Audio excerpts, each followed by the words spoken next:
Everyone who sees the show watches the maneuvers in awe. What they don't see is the way it works. During the demonstration, the team will fly in two elements: the Diamond, which is composed of jets 1 through 4, and the Solos, jets 5 and 6.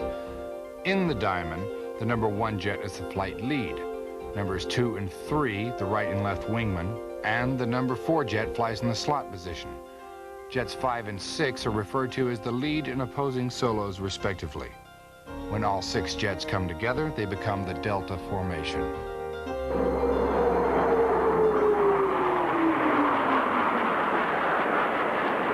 The traditional Blue Angel diamond formation is designed to demonstrate the graceful, extremely close formation flying that they have become famous for.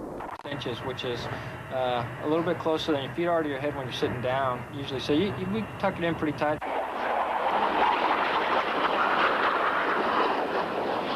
What that 36 inches is from your canopy to the other guy's wingtip above your head. In fact, when we're in formation flying around, the air off our airplane actually pushes the boss's or number 1 airplane around a little bit.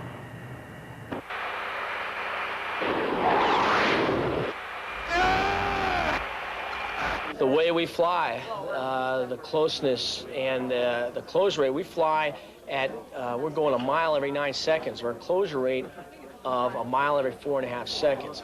So that's almost 1,000 miles per hour. Things happen very rapidly.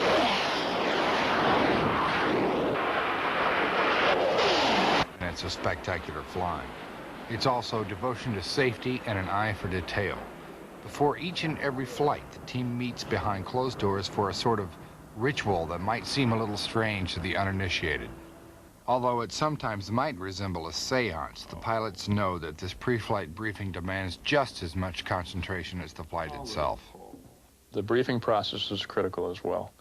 I have a spiel, I call it, of verbiage, and all the other guys have things they need to say during the flight as well. But in the briefing process, we'll cover some administrative details, some safety details, some aircraft limitations that we like to review every time we brief, limitations and emergency procedures. We review them every time we brief. And then we get into the meat of it as far as what's going to happen out there. And it's about a 10 or 15 minute recitation of what I'm going to be saying in the air. And you go through each maneuver, and if you notice, the boss, when we're all together, he would talk some maneuvers just in their name, and then he would go through certain calls. But it's a recitation of the words so that each pilot can hear those words. So, for example, I'll say, okay, we're parked in reverse order for a remote reverse walk-down. Crank them up on 8, 9, and 18 takeoff checks and then chocks. There'll be a left 90 out of the chocks and go wing when clear of parking.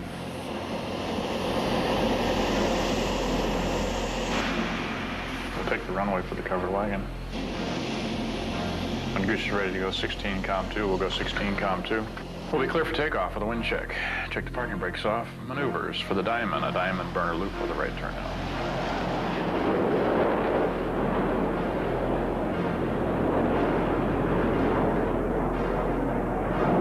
Followed by Gucci's dirty roll on takeoff.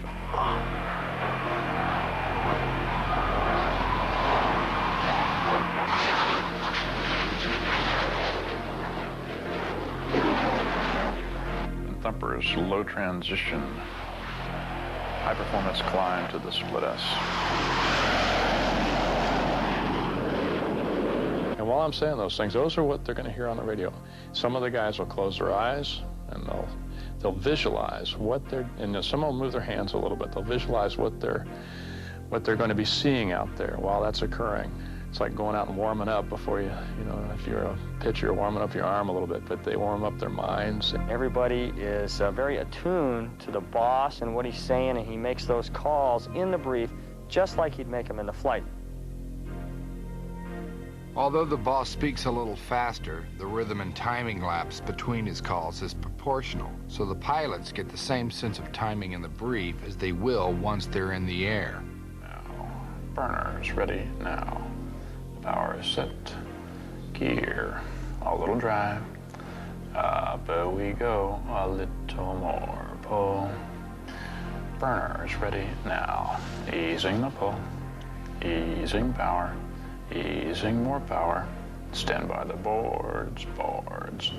Commas up, pull. Smoke off, coming right. Wings are level, smoke on. Up, wing out. A little more. Adding power. Easing the pull. Easing power. Easing more power. Stand by the bars. It is almost a church-going atmosphere in there. It's very quiet. Easing power. Easing more power. Commas up, pull. Easing the pull. Rolling out. Come left. A little pull.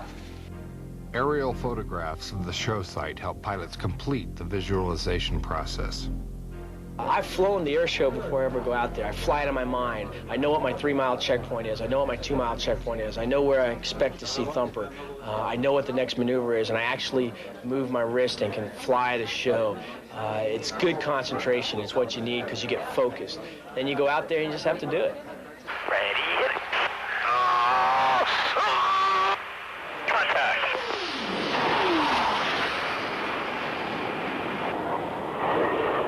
After every flight, the team also goes through a critical debriefing process, which they consider as important as the actual flight itself.